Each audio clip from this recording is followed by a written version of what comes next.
Hello student, एक बार फिर से मेरे यूट्यूब चैनल प्रीति इनसाइट एकेडमी में आप सभी का स्वागत है। कैसे हैं आप सब? आई होप आप सभी अच्छे होंगे और अपना पढ़ाई लिखाई में व्यस्त होंगे। तो आज जो हम बात करने वाले हैं वो रीट परीक्षा से ही संबंधित है, क्योंकि अभी ये रीट की परीक्षा हुई है तो कुछ ना कुछ जो है बातें वो सामने निकल के आ रही हैं। तो रीट परीक्षा जो कि 2025 अभी 27-28 फरवरी को हुई है ना, हाँ 27 और 28 फरवरी की हुई है। तो उसमें क्या नॉर्मलाइजेशन होगा, तो उसी पे हम आपके सामने डिस्कस करने आए हैं। तो चलिए देखते हैं कि क्या क्या हमें डिस्कस करना है, किन किन बातों पे हम चर्चा करने वाले हैं।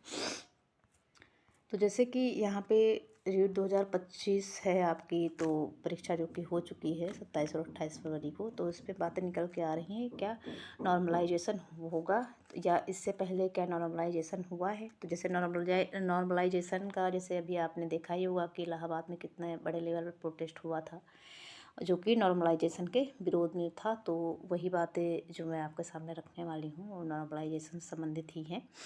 तो रीट परीक्षा में क्या पहले भी नॉर्मलाइजेशन हुआ है, सबसे पहले इस पर बात करेंगे। तो जैसे कि सबसे पहले हम जानेंगे कि नॉर्मलाइजेशन होता क्या है, इससे पहले हम ये समझेंगे। तो नॉर्मलाइजेशन ये होता है कि जैसे कि कुछ जो एग्ज़ाम है वो क्या होता है कि कैंडिडेट उसमें ज़्यादा होते हैं, मतलब स्टूडेंट ज़्यादा होते हैं, तो क्या होता है वो एक पाली में परीक्षा नहीं कराई जा पाती है या नहीं हो पाती, उपलब्ध नहीं होती इतनी सुविधाएं या इतने केंद्र नहीं उपलब्ध होते हैं। तो क्या होता है कि उसको जो है 2 या 3 शिफ्ट में करा दिया जाता है, ठीक है। तो उसमें जो 2-3 शिफ्ट में एक परीक्षा होती है, तो उसमें ये होता है कि जैसे किसी शिफ्ट का, जैसे कि फर्स्ट सेकंड शिफ्ट में दो पाली में परीक्षा हुई, तो क्या होता है कि फर्स्ट शिफ्ट का पेपर जो है वो थोड़ा सा इजी आ गया, ठीक है। सेकंड लेवल जो सेकंड शिफ्ट की परीक्षा है उसमें जो है क्या होता है कि पेपर थोड़ा सा जो है वो टफ आ गया, ठीक है। तो अगर टफ आ गया और इजी आ गया तो क्या होता है कि दोनों को बैलेंस करने के लिए नॉर्मलाइजेशन किया जाता है। तो आपको समझ में आ गया होगा कि नॉर्मलाइजेशन क्या होता है।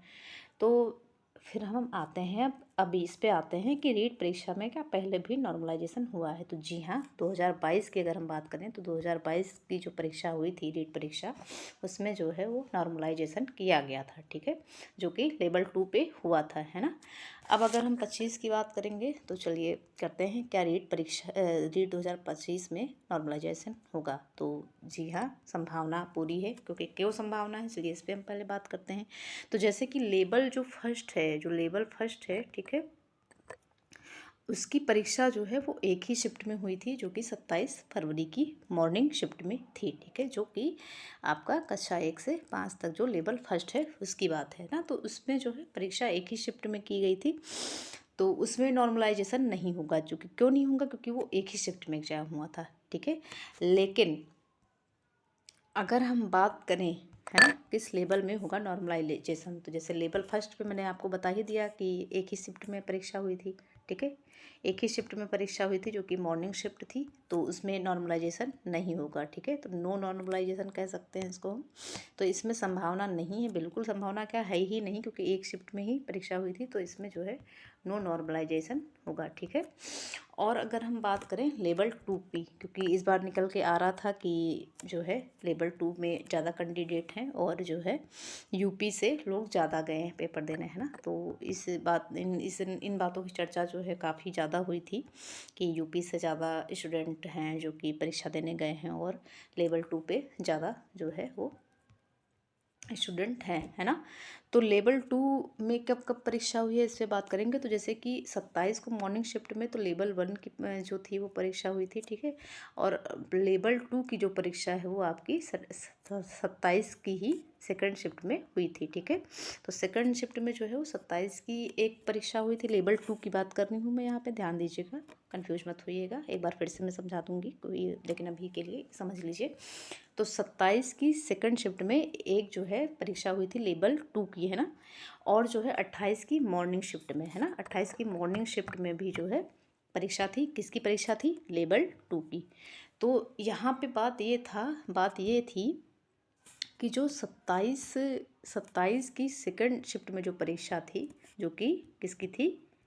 लेवल 2 की, वो परीक्षा जो है वो कठिन थी, कह सकते हैं टफ थी, ठीक है। वो थोड़ी सी परीक्षा टफ थी कंपैरिजन टू 28 फैब की मॉर्निंग शिफ्ट की परीक्षा से या एग्ज़ाम से, है ना।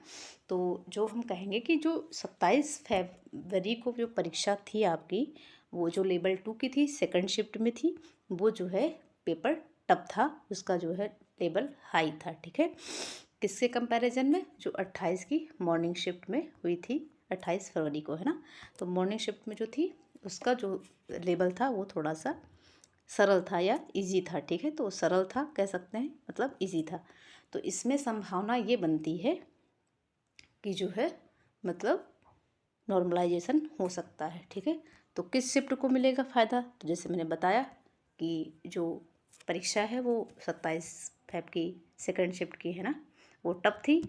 तो इनको, और जो है वो 28 की जो है वो थोड़ी इजी थी कंपैरिजन टू 27 फरवरी, है ना।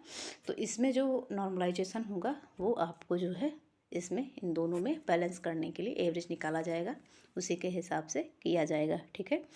तो इसमें क्या होगा कि जो लेवल, जो टफ लेवल वालों को है उनको फ़ायदा मिलेगा, है ना। जैसे कि अगर जिसके जो इजी पेपर था उसके अगर 110 बन रहे हैं, तो यहाँ पे जो टफ लेवल था वो 100 लेवल पे अंक, मतलब जो है वो हिसाब से अपना एवरेज निकाल के होगा।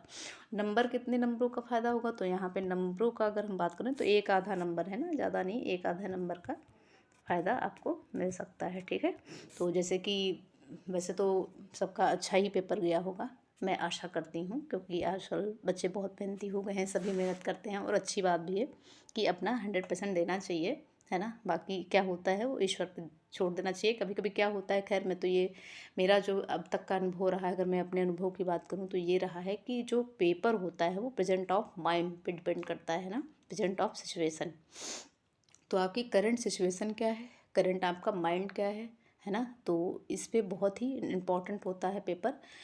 अगर आपने सालों मेहनत की है और परीक्षा के दिन, जिस दिन आपका एग्ज़ाम है, उस दिन आप किसी तरह से मेंटली या फिज़िकली स्ट्रेस्ड हैं, तो आपका जो है वो परीक्षा, मतलब एग्ज़ाम थोड़ा सा डिस्टर्ब हो सकता है ना। या प्रेजेंट ऑफ माइंड या प्रेजेंट ऑफ सिचुएशन, या आप किस सिचुएशन में हैं, मान लीजिए आप घर में किसी का कुछ अनहोनी हो गया या ऊंच नीच हो गया, है ना। तो इन सब चीज़ों का बहुत ज़्यादा इम्पैक्ट करता है। खैर, ये हम इस पे कभी डिस्कस करेंगे आगे का, लेकिन मेरा जो अनुभव था मैंने इसलिए अभी बता दिया।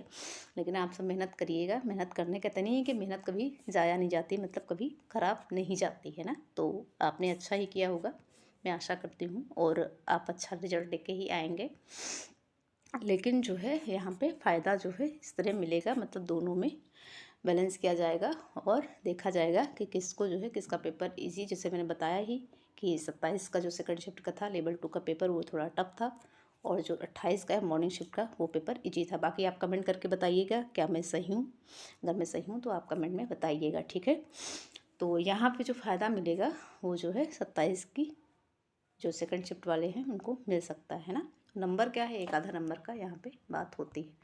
तो जो है अभी के लिए इतना ही, है ना। अगर जानकारी आपको अच्छी लगी हो, नॉर्मलाइजेशन आपको आई होप समझ में आ गया होगा कि नॉर्मलाइजेशन क्या होता है और नॉर्मलाइजेशन क्यों किया जाता है, जो कि अब तक के एग्ज़ामों में होता रहा है। एसएससी हुआ, चाहे वो जो है आपका अभी जो परीक्षा थी, है ना, जो पीसीएस की परीक्षा या आर ओ का जो भी प्रोटेस्ट चल रहा था उसमें, है ना, नॉर्मलाइजेशन को लेकर। तो आप समझ ही गए होंगे कि इसमें क्या होता है कि कभी कभी बहुत बच्चों को नुकसान भी उठाना पड़ता है, लेकिन चीज़ें बैलेंस करने के लिए सही है। लेकिन कहीं ना कहीं ये भी है कि मान लीजिए टॉपिक सेम होता है ना, टॉपिक सेम होता है, बस क्या होता है पूछने का तरीका कभी कभी क्या होता है कि कभी डीप ज़्यादा पूछ लेते हैं, कभी कम डीप पूछते हैं, ऊपरी ऊपरी चीज़ें पूछ ले जाते हैं। तो इतना सा अंतर रहता है। खरीद चीज़ तो हम किसी को नहीं कहेंगे, क्योंकि अगर आप पढ़ते नहीं हैं हाँ, तो जो है आप पढ़ते हैं तो जाहिर सी बात मेहनत करते हैं, तो जब मेहनत करते हैं पढ़ते हैं तो वो चीज़ें आपके लिए थोड़ी सरल हो जाती हैं। अगर आपने डीपली पढ़ाई की है तो आपके लिए वो सरल होंगी, जिन्होंने नहीं की है तो उनके लिए थोड़ा टफ हो जाता है। तो मैं ये नहीं कहूँगी कि कोई भी परीक्षा सरल होती है, लेकिन खैर ये सब बातें अपनी अपनी हो जाती हैं व्यक्तिगत, तो इसको खैर नहीं, इसको दरकिनार रखते हैं और जो है इसी पे बात करते हैं। तो आई होप आपको जानकारी अच्छी लगी होगी, ठीक है। बाकी आप कमेंट करके बताइएगा, अगर आपका कोई डाउट होगा या कोई समस्या हो गई या आपको कुछ पूछना होगा तो आप कमेंट करके बताइएगा। और अगर ये वीडियो अच्छा लगा हो तो please like, comment, share, subscribe ज़रूर करिएगा। मिलते हैं एक नई जानकारी के साथ, तब तक के लिए बाय बाय, अपना ध्यान रखिए।